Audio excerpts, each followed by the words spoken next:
le plan de Dieu, lorsque Paul est appelé dans son appel, il y a déjà la souffrance.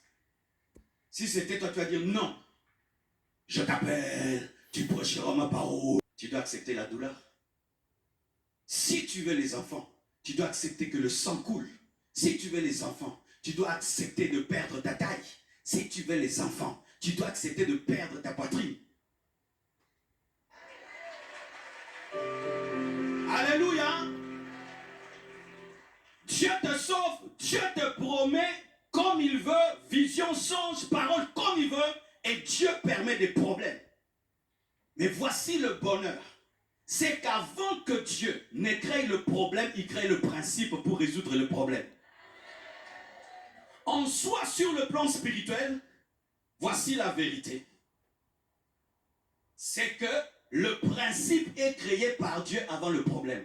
Pour qu'il n'y ait pas de problème insoluble. Le problème est comme une serrure. Le principe est comme une clé. Et pour qu'il n'y ait pas de serrure qu'on n'ouvre pas, Dieu crée la clé avant la serrure pour qu'il n'y ait pas de portes qu'on n'ouvre pas.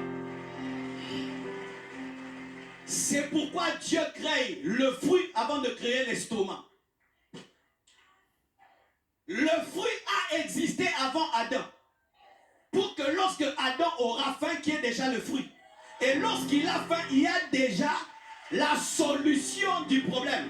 C'est pourquoi Jésus est appelé l'agneau de Dieu immolé avant la fondation du monde. Avant que l'homme ne pêche, Jésus était déjà immolé. Il y avait déjà la clé avant le problème.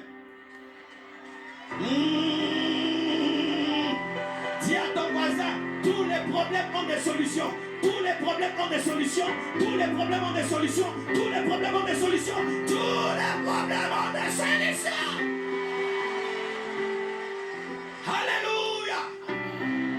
Avant que le problème ne soit, la solution est. Dieu ne peut pas me donner la soif s'il n'a pas créé l'eau. Si j'ai faim, donc la nourriture existe. Si tu as un problème, donc la solution existe déjà. Alléluia. Donc, il crée le principe avant le problème, mais il fait que le problème vienne avant le principe.